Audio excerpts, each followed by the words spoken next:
ممكن اشوف نفسي رئيس نادي الاهلي، اوكي. وممكن احقق طموح الناس اللي هي شايفاني رئيس النادي، وممكن احقق لهم اللي طول عمرهم بيحلموا بيه كنادي، ومبادئ النادي وشخصية النادي امم واسم النادي وكيان النادي. بس لما دخلت في موضوع الإدارة شفت الدنيا على حقيقتها شوية، يعني مش من بعيد زي ما كنت من وانا بلعب كورة او امم لعيب كورة. امم شايف الموضوع بوضوح اكتر. بحس دلوقتي ان انا معيش او مش قادر امسك سيف ودرع واخش المعركة دي حاليا وانا بكلمك دلوقتي، بعد ما شفت آه، وحاشة الموضوع، ضخامة الموقف، امم وتكالب بني ادمين كتير وصراعات امم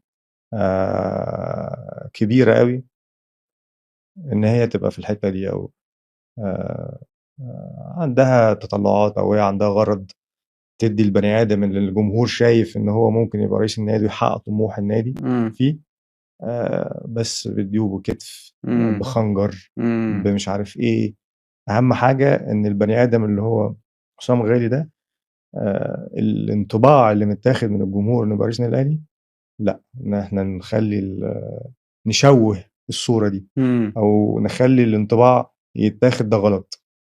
انتم بتفكروا غلط، امم ما هو ما ينفعش. امم فدايما في خناجر طبعا في الظهر طبعا بتتحط. طبعا. تخيل. اقدر احارب جدا جدا، بس بقى هطلع حاجات سيئة جدا، امم و... وانا ما بعملش كده، امم ولا عمري اتحط في موقف ان انا اخش احارب حروب غير شريفة او غير نزيهة. امم انا دايما بحارب حربي شريف ونزيه، وش لوش، او انا بمجهودي وبعرقي هاخد اللي انا عايزه. امم لكن الحاجات اللي في الظهر دي والتكتيك امم مش بتاعتي، وما اعرفش اعملها، ولا عمري هعرف. فاهم. عمري ما شادي اجي اقول لك دلوقتي هقعد اضحك في وشك واحضنك وابوسك ومن وراك اديك مش هتعرف، حتى لو لعبتها مش هتعرف تلعبها زيهم، هم اشطر منك. فاهم. ومش هعرف العبها مش زي ما بقولك، اصلا. انا حتى لو اصلا حاولت. انا لو شادي ده اه مش داخل لي هنا، اه هتبص لوشي هتعرف ان شادي فاهم. ده مش داخل لي بصراحة سنين اوكي. طب. مم. بدون تفكير. كان ايه اللي بيميزه من وجهة نظرك يعني؟ شايف الاهلي، امم حاسس بشخصيه الاهلي، امم حط قدامه 7 سنين. امم